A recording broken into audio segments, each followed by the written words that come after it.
A little before Christmas, I went to the beach. I had fun, rode some quads, flew my drone. The perfect getaway. However, right at the end, my phone suddenly vanished. 3 months later, my friend comes to me with this. After being lost to the ocean, he somehow managed to recover it.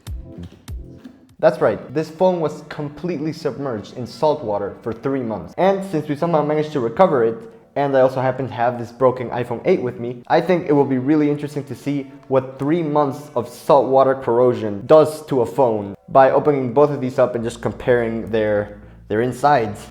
Let's get right to it. So in order to open up these phones, I am going to be using some specialty tools. You'll need a scalpel, you'll need a 0.8mm, if I'm not mistaken, pentalobe style screwdriver, and according to YouTube, you'll also need a guitar pick. For some reason they call it a triangular separating tool or something like that, but it's literally a guitar pick. Alright, so I suppose we should start with the control. In order to open up one of these phones, you need to undo the two 0.8mm pentalobe screws here at the bottom. Now, these things are absolutely ridiculously tiny. You will lose them. Just put them somewhere. No, I dropped one. So for the next step, we need to separate the screen from the body of the phone. And how you do this is you stick a knife into the little space that is created when you remove the two screws. So this is the part where you get your pick and you jam it in and you run it along the length of your phone in order to like break the seal. Yep.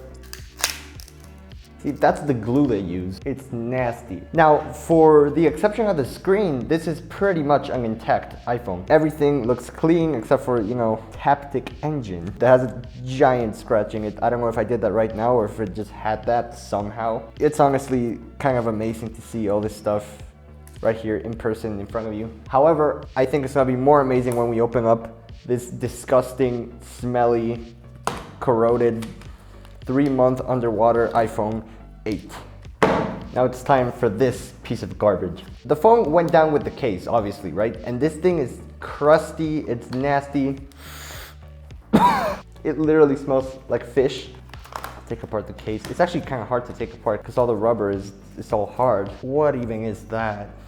Ugh. I don't think any additional glass is broken because that was broken when I lost it. It doesn't look like there's much water inside the camera, which is honestly kind of amazing. The charging port is actually blocked right now, but I would love to see if the old rice trick would somehow bring it back to life. It will not. This thing is literally open on the side. I want to show you guys. This is what made me make this video. This thing is cracked on the side, open.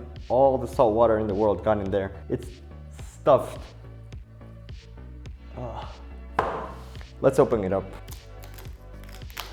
I honestly, oh God, it smells like sewer. What even? Oh, is this the wireless charging? Yeah. First of all, obviously it's wet. You know, do all this stuff. Oh. Where do we start? I guess with the smell.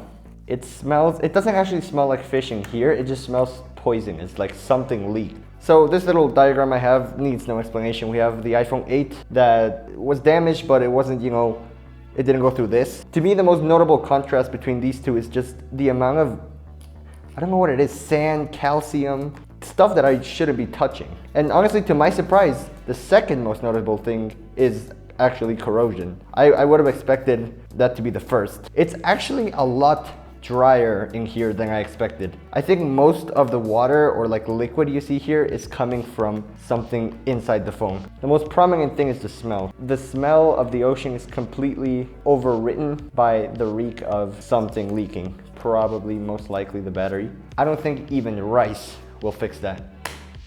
Let's close this back up.